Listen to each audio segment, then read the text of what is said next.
Acabo de terminar el libro más increíble que he leído. El libro es una biografía escrita por un shudog definitivo, un aspirante a atleta de Oregón que tuvo una idea loca que funcionó y cambió los deportes para siempre. Estoy hablando del cofundador de Nike, Phil Knight. La historia es una montaña rusa de emociones y una increíble lección cruda de emprendimiento al mismo tiempo. La gran habilidad narrativa de Phil te transporta a esos días donde Nike ni siquiera se llamaba Nike y la sede tenía las ventanas rotas. Incluso te transporta a su viaje por todo el mundo donde se encontró a sí mismo y la primera oportunidad para Nike. La historia comienza dando un trasfondo de cómo fue su vida después de terminar Stanford y una introspección de cómo se sentía y pensaba en ese momento. Menciona atributos clave sobre su personalidad: quería dejar una huella en el mundo, quería ganar. Luego, la historia salta a los años en que viajó por el mundo, encontró respuestas a muchas de sus preguntas y luego se enfoca en los años previos a la salida a bolsa de Nike, desde los cuales la compañía se llamaba Blue Ribbon la mayor parte del tiempo. Luego, Phil cuenta algunos aspectos destacados después de la oferta pública inicial, como la crisis de los talleres clandestinos, la muerte de su hijo y una anécdota divertida mientras ve The Bucket List. Sería difícil resumir cada situación en este libro de 386 páginas, así que me concentraré en mis partes favoritas. Me encantaba cómo convertía una idea de negocio en una idea loca y luego en una realidad. Su verdadero sueño era ser un gran atleta, pero de alguna manera siempre había alguien mejor que él en la pista. Al ser un atleta y un aficionado a los negocios, fusionó sus dos pasiones en lo que ahora es una de las marcas más populares del mundo. Su proyecto final en Stanford fue una presentación de cómo las cámaras japonesas superaron a las cámaras alemanas y cómo podría suceder lo mismo en la industria del calzado. Obtuvo una buena calificación en ese proyecto, pero a nadie realmente le importó su presentación. Deja que todos los demás llamen loca a tu idea, solo sigue adelante.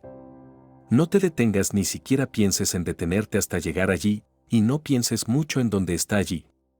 Pase lo que pase, simplemente no te detengas. Phil Knight. Me sentí personalmente conectado con la historia cuando comenzó a planificar su viaje alrededor del mundo. Durante su viaje, fue a Hawái y estuvo allí más de lo planeado: Tokio, Kobe, Hong Kong, Filipinas, Bangkok, Vietnam, Calcuta, Himalaya, Bombay, Kenia, El Cairo, Atenas, Jerusalén, Estambul, Roma, Florencia, Milán, Venecia, París, Berlín Este y Oeste, Múnich, Viena, Londres y luego de vuelta a Oregón. Tendré que escribir un blog más tarde sobre mis planes de viaje cuando vaya a estudiar a Praga el próximo semestre, pero me encantó su idea de ir a todas esas ciudades increíbles y aprender y vivir sus culturas. Personalmente, habría agregado un recorrido por España a su viaje, pero todos sus viajes le brindaron una experiencia increíble. A medida que su empresa comienza a crecer exponencialmente, también lo hace la empresa japonesa, Anizuke, que le proporcionaba zapatos para vender. Anizuke ahora requería un socio que tuviera sede en la costa este y oeste de los Estados Unidos, por lo que se le pidió al empleado número 1 de Nike, Jeff Johnson, que abriera una nueva división de sede en la costa este en poco tiempo y lo lograra, dejando de lado de la competencia algún modelo de Marlboro que quería vender zapatos aprovechando el esfuerzo de Blue Ribbon. Pero luego, cuando Blue Ribbon duplicó las ventas año tras año, la empresa japonesa se dio cuenta de que había muchas oportunidades y quiso expandir su negocio en Estados Unidos y comprar Blue Ribbon. Fue hasta esa amenaza que Phil decidió construir una marca propia, nació Nike, y también una guerra con Anizuke. Pero el nombre de Nike no se decidió hasta el final. Una planta en México estaba esperando el nombre de la marca para comenzar a construir las primeras Nike. Sí, las primeras Nike se fabricaron en México.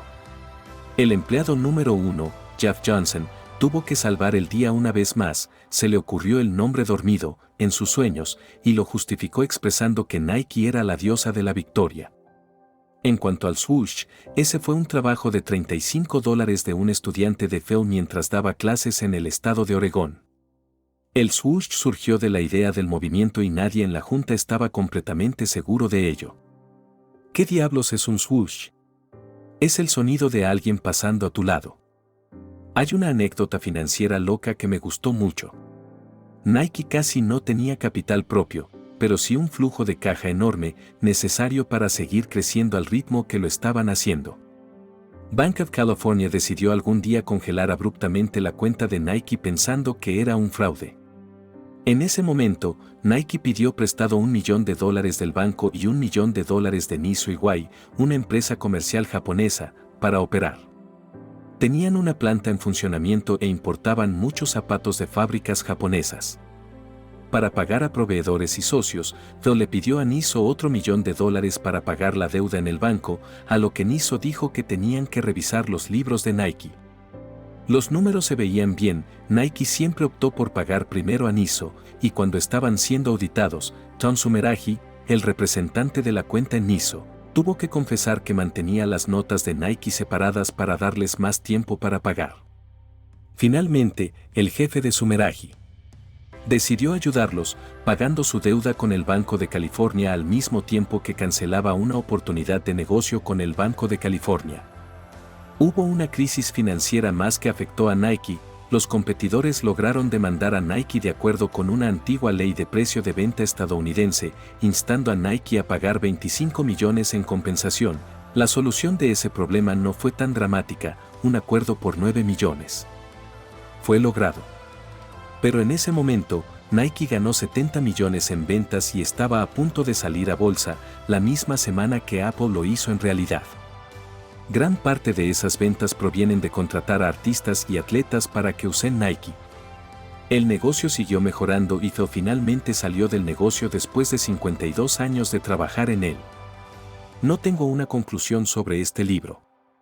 La experiencia de Phil Knight fue simplemente increíble, nunca se detuvo hasta que su empresa vendió más que Adidas y encontró alegría en lo que trabajábamos y en lo que creíamos.